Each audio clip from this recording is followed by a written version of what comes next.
affected differently by obesity. Differently how? Worse. Yeah. 50%, Hispanics are 50% more likely to be obese than their white counterparts. Just out of curiosity, is that just in this country, or do it's in Massachusetts? Just okay, all right. That's a piece of statistics from Massachusetts, right, okay. that was collected in the years 2007 and 2008. And I think to that point, you know, where we talk about access and when we talk about utilizing available resources, and whether it's the website or the Department of Public Health, again, you know, we have 1,100 children a day, which means we have access to 1,100 families. So how do we coordinate, which we're doing, a farm to preschool relationship, so that on every Wednesday, the local farmer comes up and sets up shop in the back of one of our preschools, so that parents can come in, because that community may not have a local grocery store. It may have a bodega, which means, you know, you're paying $1 for a banana instead of $1 for a pound of bananas. So for local nonprofits or state entities to begin to look at ourselves differently to help improve that access. Absolutely. You know, when we're enrolling children in childcare, how do we take a minute during that enrollment process to ask them about food insecurity?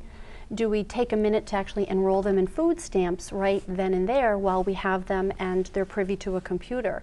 So it really is not only having the individual take responsibility for his or her nutritional intake, but also, you know, putting that onus back on the agencies that are funded by the state and other local to serve the whole family, not just the child. To serve the whole family, and then the community. And to think creatively about it, because how much is it going to cost us to have a local farmer come and sell their produce? You know, one of the things I'm wondering is we seem to have really done well with dealing with the public part and policy of lowering the amounts of cigarette smoking. And the hazards of cigarette smoking are clear. And yet, for some reason, this business of food, and really, truly, it is just a no-brainer. I mean, I don't mean it's a no-brainer. I just mean that if you eat less and eat well and you exercise more. And by the way, when I think about this issue as a country, I think couch cars. Right. Less of both, you know? I mean, sorry, but that's just, neither are good. TV, anyway. But the thing is, if we could see it as a big enough public policy problem, but I think people are somehow still reluctant to connect food and something that they enjoy, and, you know, and I mean, we all love to eat, but, you know, so is that a sort of an obstacle and a challenge? I think so, and I think, you know, one of the questions that everybody's asking, and I've been talking about this a lot, and everyone asks, why do we have this problem? Everybody's asking, why do we have this problem? And it's documented in many places. People are trying to figure out what's going on. And the one thing that everybody agrees on, perhaps not everybody, but scientists do, doctors do, is that the two things that are wrong here is that we're eating more than we need, or worse than what we should be eating, and we're moving less. Exactly. Those are the two things that cars, we can all couches. Agree. As you Although said. I will say that portions, in, you know, eating more. we don't seem to have kind of a moderate switch. You know, I wonder sometimes about common sense and moderation. We get attracted to these diet books from people in other countries where they're eating less, they're walking more.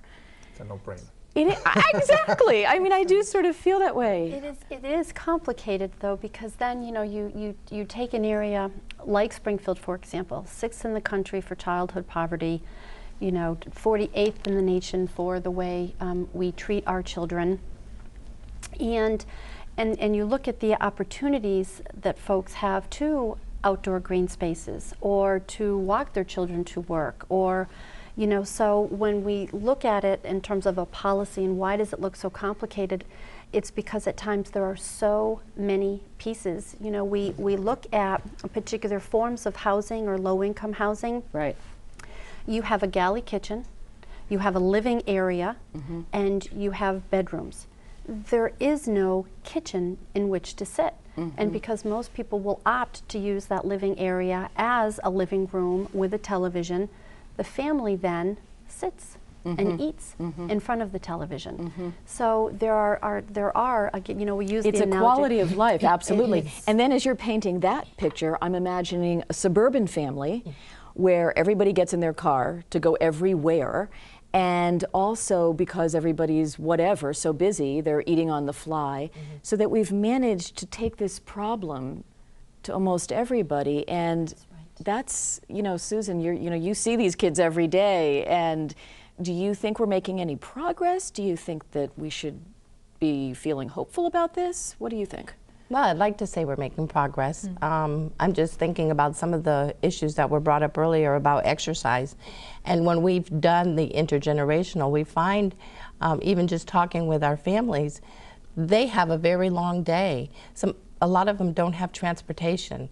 When they get back onto the bus or however they're going to be transported home, it's evening. You know, by the time we all fit so much into our schedules now that we just don't have time to walk for 45 minutes at the end of the day. That's exactly right. And there's a lot of neighborhoods that just don't allow families to feel secure about going out. By the we way, don't go to Sarah, the baseball. Would you tell me when I call you my name instead of your name next time?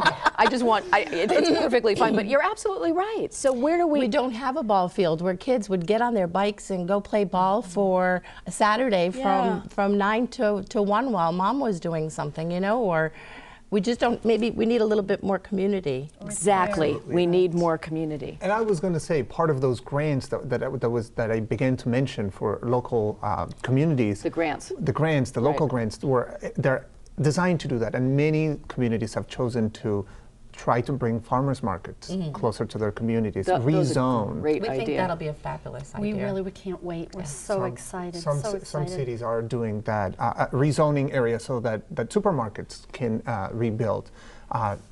Having better safety, public safety, so that people feel safer to go outside and bike and walk. Are these grants going to really provide enough money to actually make that kind of change? Perhaps they'll if you don't provide enough to start. Okay. Yes. And you know, it's not very traditional for a nonprofit to say we don't need money. But in this case, it's not always about the money. You know, it's about having the initiative to make the change. It's about taking advantage of what resources are already there and just plugging them in the right places. You know, building it, you know, again, for us to have a truck in the back of our, you know, parking lot in one of our early education and care facilities costs us nothing, but yet provides produce that's going to be served to the children during that day. So we have the opportunity to buy fresh produce off the truck that will be served, in addition to the families being able to take advantage of it and then make one less stop before going home. And it's great also to exchange these ideas, I think. Some communities are finding very creative ways of addressing their problems, and the way they're addressing their problems may be adapted or adopted by other communities. And I think one of the great tools that we have with our website is we have a calendar, we have a blog. People are constantly sending us emails about marathons that they have in their communities, walks, things that they're doing. They get posted there. People are exchanging ideas all the time. So this is a great... It is, and we are remarkably out of time again. So Sarah Teese, Jordan Cariza, I don't know how many times I did that, Kim Lee, you all are part of the solution. I'm lucky enough, and we're all lucky enough to have you working to help all of us, so thank you. Next week, we'll talk about the creative economy. Does Massachusetts' answer to these tough times lie in developing and supporting our creative arts community? And remember, you can download audio and video podcasts of Watercooler at WGBY.org. Hope to see you next week, right back here